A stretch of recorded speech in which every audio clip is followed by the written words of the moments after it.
Hey YouTube! Today at Bomb Geek we're going to be taking you through our ultimate custom water cooling PC build. This beast is going to be inside one of the most awesome cases out right now for this kind of stuff, the Corsair 900D Super Tower.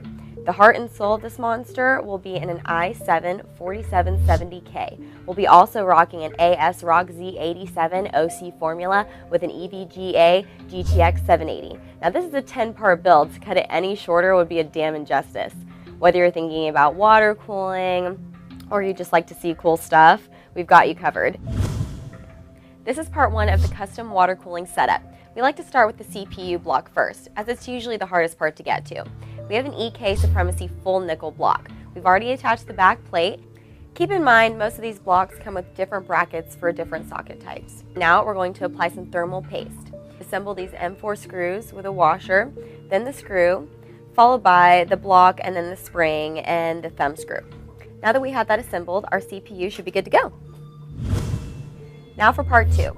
We're going to install the water pump. You will want to keep this below your reservoir as it will make priming the lube way easier. Now unless you're absolutely sure this is the best location for your pump, you should use Velcro to hold the pump where you want it. You might also keep in mind that this will require a single Molex connector from the power supply. We went with a custom threaded MCP 655 from Swiftech. You want to make sure this mount is in the right place, and if you're in a situation where mounting is an issue, you can do wonders with some double-sided Velcro.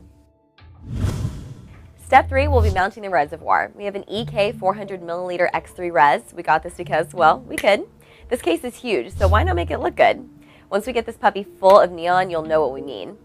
The single most important part of mounting your reservoir is knowing its location in relation to your water pump. Other than that, it's probably the easiest step in the water cooling build. Now that we're finished with the installation of the reservoir, we can move on to step 4. Now on to step 4, the cooling tower. It's huge, right? You like to hear me say that, huh? We went with the Black Ice SR1 480 quad radiator. We're going to mount the fans on the outside though, just because it's going to look pretty damn awesome. This will push air into the case, over the radiator, and we're going to exhaust it right out the back. Remember, you want to be careful to make sure you're using the right screws. Otherwise, you can damage some radiators. Now, we aren't going to fully mount the radiator right now because if we need to make any quick adjustment on the fly, unscrewing all 16 mounts is going to take a minute. We'll do the final mount on step 10. Step 5, we're almost there. We've already installed the EK copper block for our EVGA GTX 780. We took it out of the case because we wanted to make sure we could move around pretty easily for all the other mounting. So we're just simply going to lock it into place now. Now we've got step 5 locked in. Step 6, now to apply the compression fittings to all the ports. You will notice that they come in 2 parts. We're going to separate them so that when we apply the tubing, we'll be ready to go.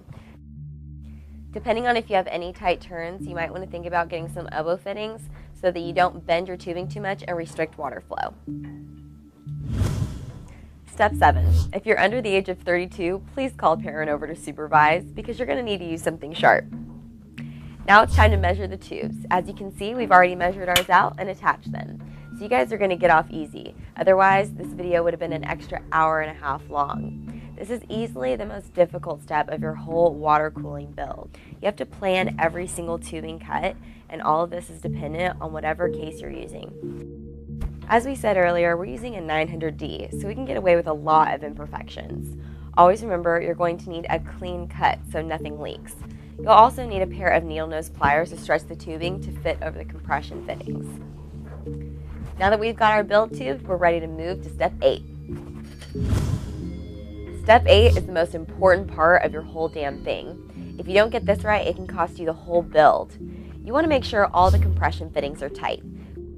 We like to do that with pliers, with either electrical tape or we use cloth. That way you don't damage the compression fitting finish. Just give everything a nice final turn for safety.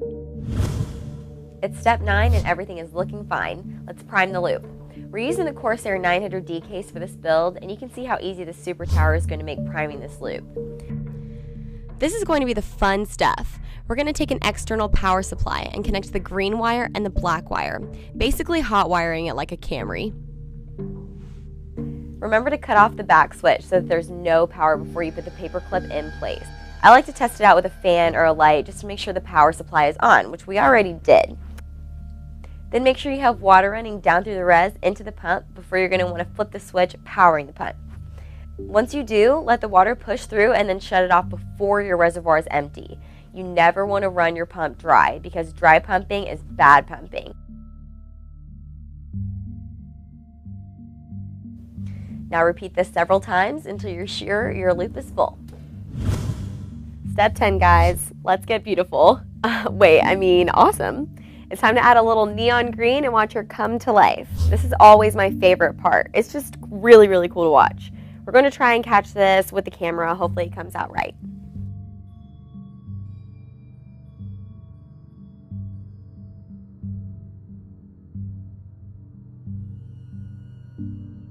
Thanks for watching Bomb Geek and our ultimate water cooling bonanza of ultimate awesome stuffs. We want to give a quick shout out over to Joe at Frozen CPU.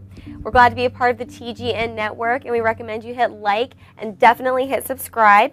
We'll keep you up to date on all the latest hardware, games, and just flat out awesome geekery. I'm Jessica. See you next time, YouTube.